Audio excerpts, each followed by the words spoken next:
Christmas Eve had always been a quiet, uneventful night for me, especially since my parents had started traveling for the holidays.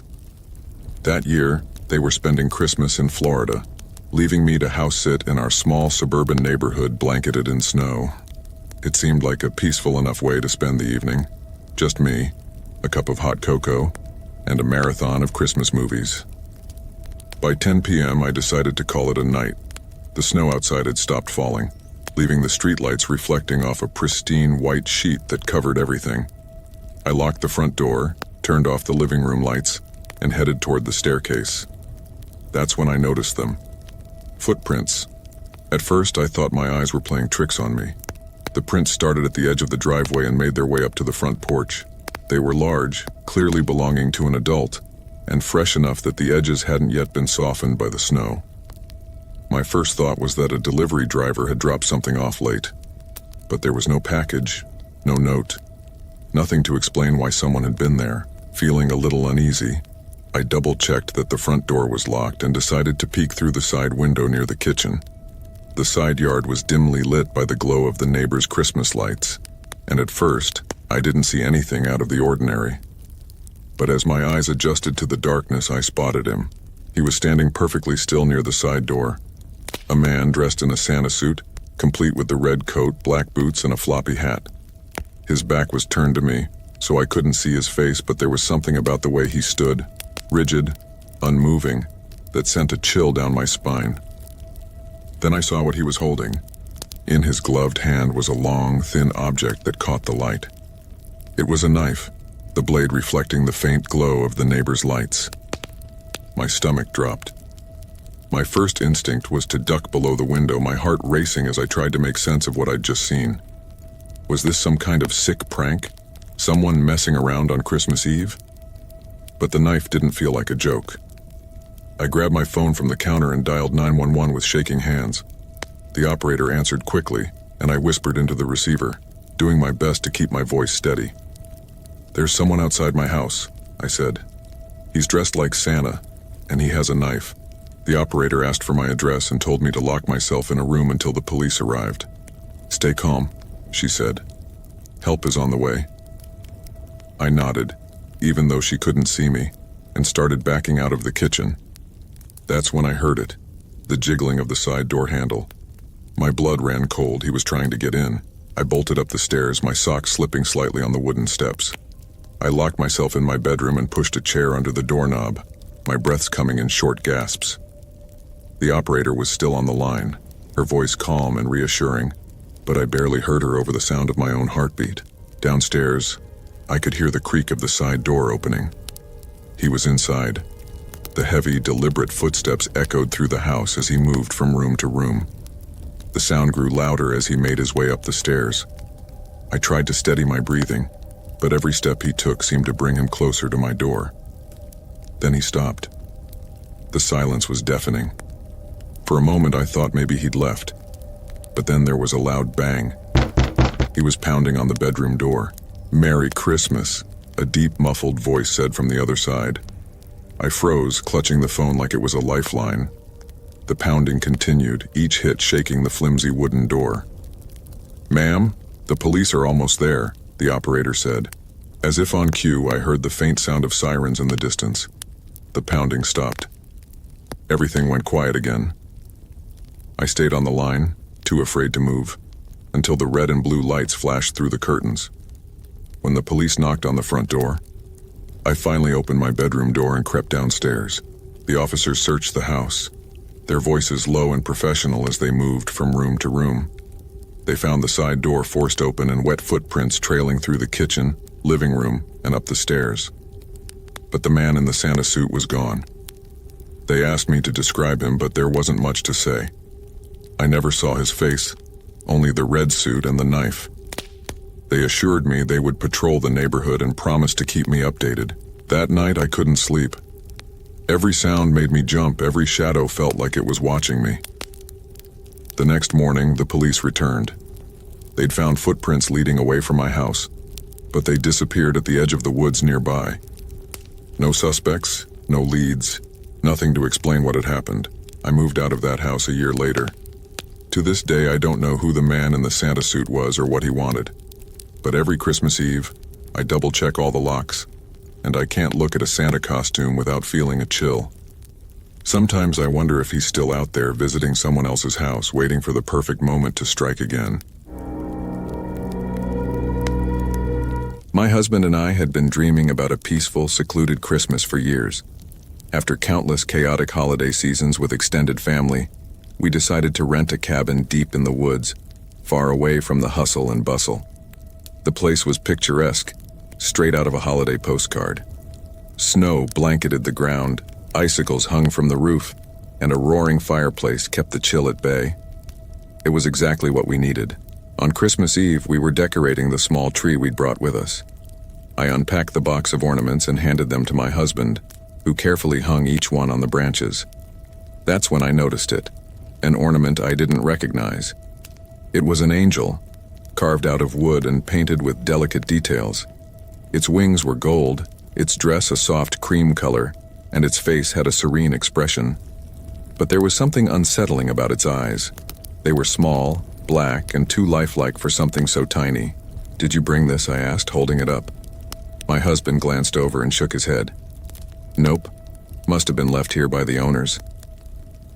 I considered setting it aside, but something about it felt wrong. I tried to laugh it off. "Well, I guess the angel stays. It matches the vibe."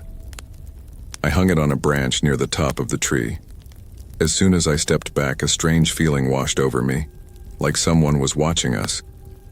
I shook it off and continued decorating, telling myself I was being ridiculous.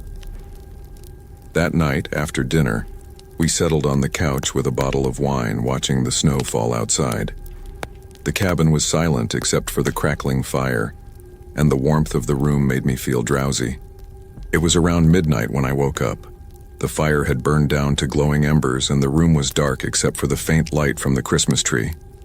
My husband was still asleep beside me, his breathing slow and steady. I don't know what woke me up, but as I sat there, I noticed something strange. The angel ornament on the tree. It wasn't where I'd hung it. I blinked, trying to adjust my eyes to the darkness. The ornament had been near the top of the tree earlier, but now it was on a lower branch, almost eye level with me. I told myself it must have fallen and landed there. Still, unease prickled at the back of my neck. I stood up, grabbed a blanket, and nudged my husband awake. "Come on," I whispered. "Let's go to bed." He mumbled something incoherent but followed me upstairs. The bedroom was cozy with a big window overlooking the snowy woods. I closed the curtains tightly before climbing into bed, not wanting to see the darkness outside. My husband was asleep again in seconds, but I lay awake, listening to the wind howl outside. At some point I must have drifted off because I woke up to a sound. It was faint at first, like something lightly tapping against the window. I sat up, my heart pounding. The room was dark and the tapping continued, rhythmic, deliberate. My first thought was that it was a tree branch scraping against the glass. I got out of bed and approached the window, my bare feet freezing against the wooden floor. I hesitated before pulling back the curtain, my breath fogging up the glass. The snow-covered woods were empty, nothing but moonlight reflecting off the trees. But then I looked down. There, in the snow, were footprints leading from the woods to the cabin. They stopped directly beneath the window where I stood. I gasped and stumbled backward, letting the curtain fall shut. My husband stirred in his sleep, mumbling something about the cold. I shook him awake, my voice trembling as I explained what I'd seen. He grabbed a flashlight and checked outside, but found nothing. The footprints were still there, but whoever had made them was gone. We double-checked all the locks and decided to stay upstairs for the rest of the night, though I barely slept. The next morning, the footprints were gone, buried under fresh snow. My husband joked that it must have been an animal, though I wasn't convinced. We tried to put it behind us, spending Christmas Day cooking, exchanging small gifts, and enjoying the cabin's solitude. But the angel ornament still bothered me. Every time I passed the tree, I could have sworn it was in a different spot. By evening, I couldn't take it anymore. I grabbed the ornament and shoved it into a drawer in the kitchen, Out of sight. That night the cabin felt colder even with the fire blazing. I tossed and turned in bed, unable to shake the feeling that we weren't alone. Around 2 a.m. I woke up to a loud crash downstairs. My husband jumped out of bed, grabbing the flashlight again. "Stay here," he said, his voice low but firm. I didn't listen.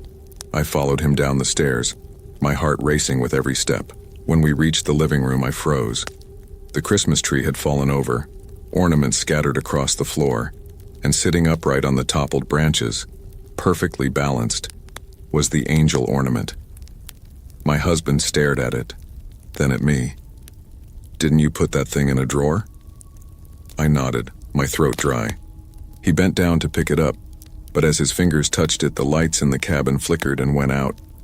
The room was plunged into darkness, the only sound the wind howling outside. Then we heard it, a faint, melodic humming. It sounded like a woman's voice, soft and distant, but it was coming from inside the cabin.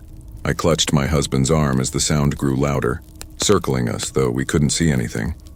The flashlight flickered as he swept it across the room, illuminating nothing but the overturned tree. "Let's go," he whispered, pulling me toward the door. We didn't pack. We didn't stop to grab our things. We just ran. The snow outside was deep, but we didn't care. We reached the car, started it, and drove away without looking back. The next day, we contacted the rental company to report what had happened. The owner seemed confused when we mentioned the angel ornament. "There shouldn't be any ornaments left in the cabin," he said. "We clear everything out after each season." We never got an explanation for what happened that Christmas, but I'll never forget the way that ornament's eyes seemed to follow me wherever I went. To this day, I wonder if we'd stayed longer, what might have happened. But one thing's for sure, we'll never spend Christmas in a remote cabin again.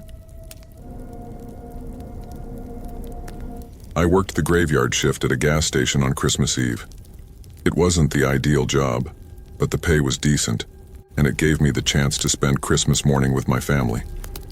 Besides, the station wasn't usually busy at night, so I didn't mind.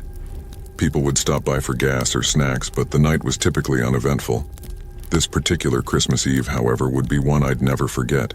It had been snowing heavily all day, and the small town where I worked was nearly deserted. Most of the local businesses had closed early, leaving the roads empty and silent.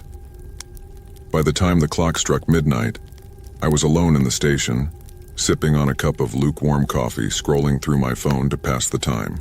The soft hum of the fluorescent lights above me was the only sound in the station, aside from the occasional car driving by. I could barely keep my eyes open, my eyelids growing heavier with each passing minute. Then, out of nowhere, the bell above the door rang, signaling that someone had entered. I jumped, startled out of my haze. Looking up, I saw a man standing just inside the door. He was tall, dressed in a long dark coat that looked out of place for Christmas. His face was obscured by the shadows, but I could make out his features. Hollow cheeks, gaunt skin, and eyes that seemed almost too wide for his face. "Can I help you?" I asked, forcing a smile. I'd seen my fair share of strange customers over the years, but this man was different. There was something unsettling about him. He didn't answer immediately. Instead, he stared at me for a long moment, his eyes never leaving mine. It was as if he was studying me. The silence stretched on longer than I was comfortable with, and I felt the hairs on the back of my neck stand up. Finally, he spoke, his voice low and hoarse. "I need gas." I nodded, trying to shake off the unease creeping up my spine. "Sure, I'll get you set up." I stood and walked toward the counter to grab the keys for the pump. But when I turned back around, the man was no longer standing by the door. I froze. He was now standing at the far end of the store near the snack aisle. His back was turned, but I could see him rifling through the chips and candy bars. I took a step forward, trying to make sense of what was going on. "Sir?" I called, my voice wavering slightly. "The gas pumps are right outside." He didn't respond. Instead, he continued browsing the snacks as if I hadn't spoken. My pulse quickened, and a strange sense of dread began to settle in my chest. I took another step toward him, this time with more urgency. "Hey, are you okay?"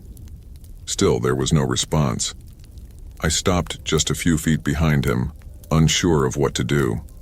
I didn't want to startle him, but I also didn't want to stand there like a fool while he ignored me.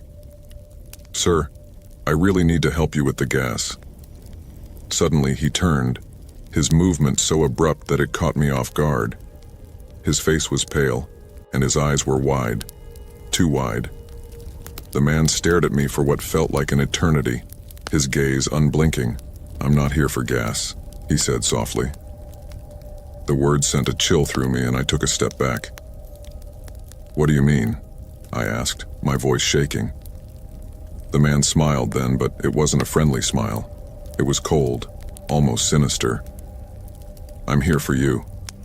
Before I could react, the bell above the door jingled again and a car pulled into the station. The man's eyes flickered toward the window, and for the briefest of moments, I saw a flicker of fear in his expression. Then, as if nothing had happened, he turned and walked toward the door, his footsteps quick and purposeful. He didn't even look back. I stood there for a few seconds, my heart hammering in my chest. What had just happened? I quickly ran to the counter, watching as the man stepped out of the door and into the snow. I could see him walking toward the car that had just pulled in, but something was off. The car was idling, the headlights shining bright in the dark. No one was inside. The man reached the car, opened the door, and simply stood there, staring at the empty seat. He didn't get in. He just stared. I couldn't take it anymore. My legs felt like jelly and I needed to get out of there. I grabbed my jacket and rushed toward the door, but just as I reached for the handle, the lights flickered and then went out completely. I was plunged into complete darkness. I cursed under my breath and pulled my phone out, using its flashlight to navigate through the pitch-black station. My pulse was racing, and I could barely breathe. The only sound was the wind howling outside and the soft crunch of snow under my boots as I walked to the back door. When I finally reached the exit, I opened the door, desperate to get some fresh air. But the moment I stepped outside, I stopped dead in my tracks. The man was standing in the middle of the parking lot, facing the station. His back was to me, and he hadn't moved a muscle. His body was still frozen in place like a mannequin. I stood there, terrified, as I watched him. I wanted to scream, to run back inside, but my feet wouldn't move. I couldn't tear my eyes away from him. Then, without warning, he turned and walked toward the woods behind the station, disappearing into the trees like a shadow. I couldn't even hear his footsteps. It was as if he had melted into the night. I didn't know what to do. The station was silent again, but I didn't feel safe. I didn't feel anything but fear. I called my boss to let him know what had happened. He told me to lock the doors and stay inside until someone came to relieve me. I did. And when the morning shift arrived, I left the station as quickly as I could. That was the last Christmas I worked at that gas station. I never saw the man again, but every Christmas Eve since then, I've thought about him. His cold eyes, that eerie smile, and his words.